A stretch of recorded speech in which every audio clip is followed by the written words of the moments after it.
ओम काली। सभी हिंदू धर्म प्रेमी भाइयों बहनों को मेरा हृदयपूर्वक ओम काली। गांधी के मामले में अपशब्द बोलने के लिए मुझ पर FIR दर्ज हुई। मुझे उसका कोई पश्चाताप नहीं है। गांधी ने किया क्या है हिंदुओं के लिए? विश्वासघात किया है देश का। 14 वोट प्रधानमंत्री पद के लिए सरदार वल्लभ भाई पटेल जी को थे और 1 वोट भी नेहरू को नहीं था, तो भी नेहरू को प्रधानमंत्री क्यों बनाया? और ये वंशवाद की जड़ फैलाने वाले ये गांधी ने पूरे के पूरे कांग्रेस के अन्य प्रतिभाओं का खच्चीकरण कर दिया, अन्य प्रतिभाओं को कुंठित कर दिया। एक वंश गांधी नेहरू वंश का ही बोलबाला करने लग गए। सरदार वल्लभ भाई पटेल के हाथ में अगर तब प्रधानमंत्री पद गया होता था तो भारत अभी सोने की चिड़िया बनता था, भारत अभी जगत गुरु होता था, भारत अभी चक्रवर्ती सम्राट होता था, अमेरिका से भी बड़ी पावर भारत बन जाता था। यह महान विश्वासघात भारत की जनता के साथ में गांधी ने किया, इसलिए मेरे हृदय में तिरस्कार है गांधी के प्रति। हिज हाइनेस श्रीमंत ज्योतिरादित्य सिंधिया जैसे महान प्रतिभाएं कांग्रेस में थी, है, लेकिन इस गांधी नेहरू वंशवाद के कारण उनको व्यवस्थित कार्य करने का मौका ही नहीं मिलता। इस वंशवाद के जनक गांधी हैं, इसलिए गांधी नेहरू खानदान के वंशवाद के जनक हैं, राष्ट्र के जनक नहीं, इसलिए राष्ट्रपिता नहीं है। मैं नहीं मानता, कोई माने उनकी इच्छा। दे दो ये हमें, दे दी हमें आजादी, बिना खड़क बिना ढाल, साबरमती के संत तूने कर दिया कमाल। ये गाना लिखने वाले को 100 जूते मारने चाहिए। भगत सिंह, सुखदेव, राजगुरु, चंद्रशेखर आजाद, सुभाष चंद्र बोस, इन लोगों ने जो त्याग बलिदान किए, फांसी पर लटक गए ये लोग, इन्होंने कुछ नहीं किया देश की आजादी के लिए, ऐसा इनका बोलना है ये गाना रचने वाले का। इतने सारे महान क्रांतिकारी, स्वतंत्रता सेनानी जिनको फांसी दी गई, उसमें 80% सिख लोग हैं, 20% अन्य क्रांतिकारी हैं। इन क्रांतिकारियों ने जो अपना त्याग बलिदान किया वो व्यर्थ मान लिया ये गाना रचने वाले ने, सारा का सारा श्रेय गांधी को दे दिया। एक लाठी खाई गांधी ने कभी? ये फांसी के फंदे पर झूल गए ये नौजवान, लेकिन इनको कोई श्रेय नहीं।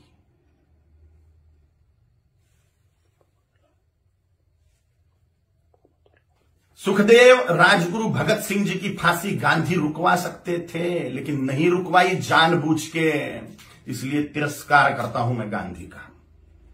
इनका एक बहुत बड़ा हथियार था अनशन करना, और इन्होंने, गांधी ने उसका उपयोग भारतीय जनता के खिलाफ ही किया, हिंदुओं के खिलाफ ही किया।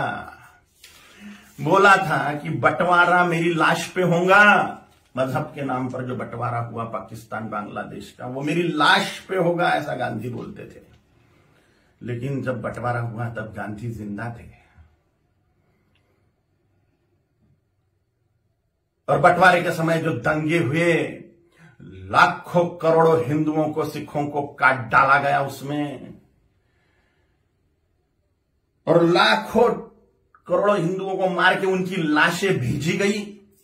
लाखों हिंदुओं को, 27 लाख हिंदुओं को मार डाला गया एक ही दिन में, डायरेक्ट एक्शन डे के दिन, जिन्ना के द्वारा।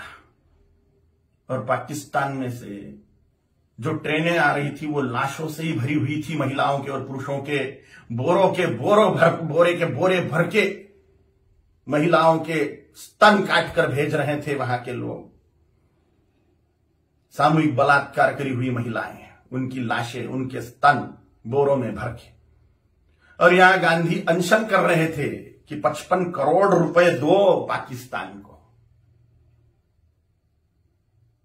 जब सिख लोगों ने दंगे से पीड़ित होकर कड़कड़ाती ठंड में मस्जिदों का आश्रय लिया, तो उसके लिए अनशन पे बैठ गए गांधी कि इनको मस्जिदों से बाहर निकालो, मुसलमानों को मस्जिदें सौंप दो। नफरत करता हूं मैं गांधी से, इसलिए भी पाकिस्तान बांग्लादेश को जोड़ने वाला कॉरिडोर मांग लिया मुसलमानों ने कि भारत को और खाया जाए। गजवाए हिंद के तहत भारत को मुसलमान बना दिया जाए, तो पाकिस्तान और बांग्लादेश को जोड़ने वाला कॉरिडोर, हजारों वर्ग किलोमीटर का कॉरिडोर, इसके लिए गांधी अनशन पे बैठने वाले थे। के शासन को वो दे देना पड़ता था और भारत फिर से बढ़ जाता था। स्वतंत्र वीर सावरकर जी ने गांधी के सामने जातीयवाद तोड़ने की बात कही कि वर्णवाद, ब्राह्मण क्षत्रिय वैश्य शूद्र यह वर्णवाद और हजारों जातियों में बटा हुआ जातीयवाद, इसको तोड़ दो और हिंदुत्व की धर्म ध्वजा के नीचे सारे हिंदुओं को एक कर दो। तो गांधी ने इसके लिए बात नहीं मानी। ये मांग पूरी करने के लिए अनशन पे नहीं बैठे। उन्होंने कहा जैसा है वैसा रहने दो। डॉक्टर बाबा साहेब आंबेडकर जी ने बोला था कि संस्कृत को राष्ट्रभाषा करो, देश की भाषा संस्कृत होनी चाहिए। तो डॉक्टर बाबा साहेब आंबेडकर की बात को संसद में मनवाने के लिए अनशन पे नहीं बैठे। स्वतंत्र वीर सावरकर जी का अवमान मानता हूं मैं, ये डॉक्टर बाबा साहेब आंबेडकर जी का अवमान मानता हूं मैं। ऐसी ढेर बातें हैं, ढेर बातें। कोई राष्ट्रपिता नहीं हो सकता। करोड़ों सालों से राष्ट्र है, उसका काय का पिता 200 साल पहले आया हुआ व्यक्ति कैसे पिता बनेगा? अगर पिता बनाना ही है, राष्ट्र का अनिवार्य है, तो छत्रपति शिवाजी महाराज को बनाना चाहिए, गुरु गोविंद सिंह जी महाराज को बनाना चाहिए, राणा प्रताप जी महाराज को बनाना चाहिए, आचार्य चाणक्य जी को बनाना चाहिए। और अभी के महापुरुषों को अगर बनाना है तो सरदार वल्लभ भाई पटेल जी को बनाना चाहिए, क्योंकि पूरे राष्ट्र कुल को एकत्रित करने वाले सरदार वल्लभ भाई पटेल हैं।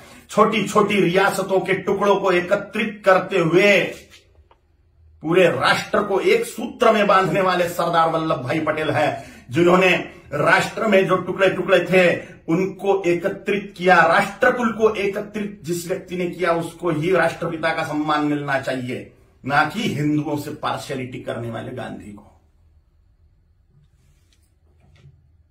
अगर वो कॉरिडोर मिल जाता था पाकिस्तान बांग्लादेश को, तो हिंदुस्तान कब का मुसलमान बन चुका होता था। धन्यवाद है, कोटि कोटि धन्यवाद है महात्मा नाथुराम गोडसे जी को, उनके चरणों में साष्टांग नमस्कार है मेरा कि उन्होंने अपना बलिदान देके हिंदुस्तान को मुसलमान बनने से बचा लिया। गजवाए हिंद फेल कर दिया महात्मा नाथुराम गोडसे जी ने। कोटि कोटि धन्यवाद है उनको। महात्मा गांधी नहीं, महात्मा नाथुराम जी गोडसे हैं। और अगर सच बोलने की सजा मृत्यु है तो स्वीकार है। छत्रपति शिवाजी महाराज जी ने, छत्रपति संभाजी महाराज जी ने, गुरु गोविंद सिंह जी महाराज जी ने, राणा प्रताप जी महाराज जी ने अपने पूरे कुल का बलिदान कर दिया हिंदुत्व बचाने के लिए। तो मेरे जैसे तुच्छ जंतुओं का जी के फायदा भी क्या है? अगर धर्म के लिए हम बलिदान नहीं हो सकते तो मर जाए मेरे जैसे करोड़ों कालीचरण हिंदुत्व को बचाने के लिए, धर्म को बचाने के लिए, सनातन हिंदू धर्म की रक्षा के लिए तैयार है हम मृत्यु दंड को पाने के लिए। ओम काली।